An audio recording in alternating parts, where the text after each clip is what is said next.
Palin is about to launch her first campaign swing for the 2012 Republican presidential nomination, except the whole thing is disguised as a book tour. In our third story in the countdown, the release of Palin's roguey schedule, oddly enough, heavily loaded with locales in battleground states. And the Palin-Oprah Winfrey interview in a moment. Oprah did not get where she is today without knowing a publicity goldmine when she sees one. The first clips are out from a very special Oprah about two of Palin's favorite things. First, the interviews with Katie Couric. Let's talk about the interview with Katie Couric. Must we? Yeah. Okay.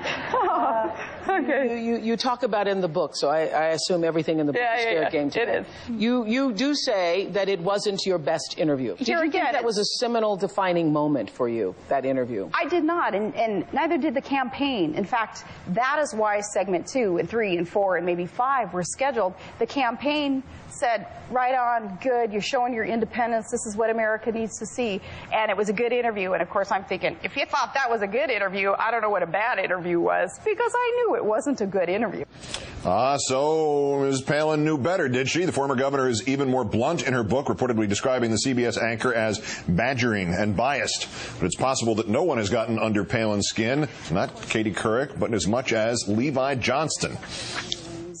One final question about Levi. Will he be invited to Thanksgiving dinner?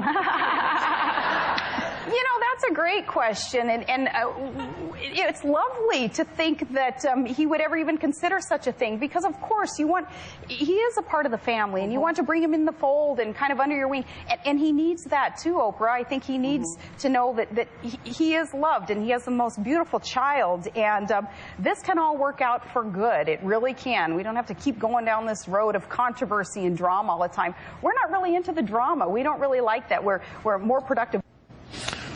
Oh, what's with the laugh? Ms. Winfrey, the first but certainly not the last to interview Ms. Palin over the coming weeks, but so far only select TV interviews have been announced. No interviews with print publications yet. But Palin's book tour will take her to 13 cities in its first 7 days, and 11 of those cities are in presidential battleground states, with Michigan as a particular sore spot for the former governor, since she was open about wanting to campaign there even after the McCain campaign decided to give up on the state. In fact, Palin's first book tour stop will be in Grand Rapids. Palin posting on her Facebook page, quote, "I made a promise to the good people of Michigan that I would be back. Now I'm keeping that promise. From Michigan, the Gone Rogue tour will cover as much of the country as possible. I've decided to stop in cities that are not usually included in a typical book tour." Let's turn to Democratic strategist Chris Kofinas. Chris, good evening. Good evening, Keith. So it's just a coincidence that your cities that are not in your typical book tour are in your presidential candidate Test the Waters tour. You have, let's see, Michigan, Pennsylvania, Ohio, Florida, a big bus with Sra Palin on it. I think the only thing missing is the 2012 logo. I think there should be no doubt that she's running for president, which basically means that the heads of the Republican Party, well, their heads just exploded. You know, and I think when you kind of step back and you say to yourself, okay, what does this mean if she actually is going to run for president?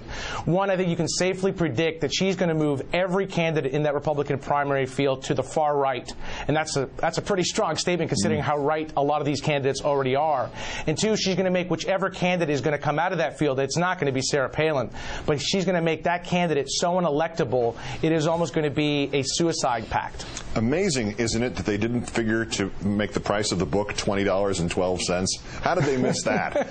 That's pretty good. I mean, that just came off the top of my head. I mean, these people have time to think about this stuff. Listen, about this book, AP got a copy of it today. Several things in here. One, there's a charge that Katie Couric left out the more substantive parts of the interviews in favor of the gotcha segments.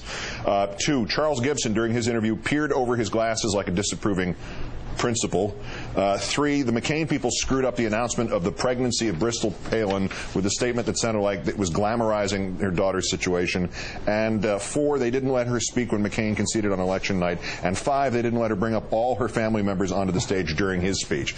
Now, there's no surprise that there's payback to the McCain people or to the media, but is it surprising that some of it seems that naive, that she didn't know that the losing vice presidential candidate doesn't speak, that the entire family doesn't come up on the stage, that a TV interviewer might try to throw off an interviewee?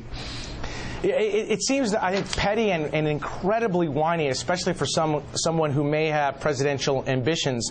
I mean, she was running on a presidential ticket to be a heartbeat away from the presidency. Of course it was going to be hard. It should be hard. And in fact, when I remember those interviews with Katie Couric. I mean, they're unforgettable. I mean, one of the questions was, what magazines and newspapers you read? I mean, that's a gotcha question. She didn't ask, Couric didn't ask who the Prime Minister of Uzbekistan was. Couric didn't ask, can you recite the treaty, the SALT II treaty? I mean, these were not tough questions. So, if Sra Palin, I think, is being critical, I think she needs to be critical of the fact that her ego far outpaced her capability and her qualifications to be vice president, let alone president. There's another charge in the book that she says she was generally kept bottled up from reporters, but she's already accused them of forcing her to do the Couric interview and the other TV interviews.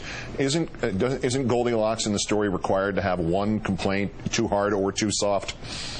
If you just take a look at the clip, the Oprah clip, as well as remember the interviews with Katie Couric, I mean, and she sits there and talks about how she knew it was a bad interview. Then if you knew it was a bad interview, why would you do another interview? I mean, listen, if I was the communications director for Senator McCain, I would have sent Governor Palin on a trek to Tibet after that interview. I mean, it was a horrendous effort. If she wants to blame anyone, I think she needs to look into the mirror and realize that she was simply unqualified to be a candidate for the vice presidency, let alone a candidate potentially for president in 2012. Yeah, but what happens if you look in the mirror and there's nothing there? Well, that is part of the problem. Democratic strategist Chris Kofinas. Thanks, Chris. Thanks, Keith.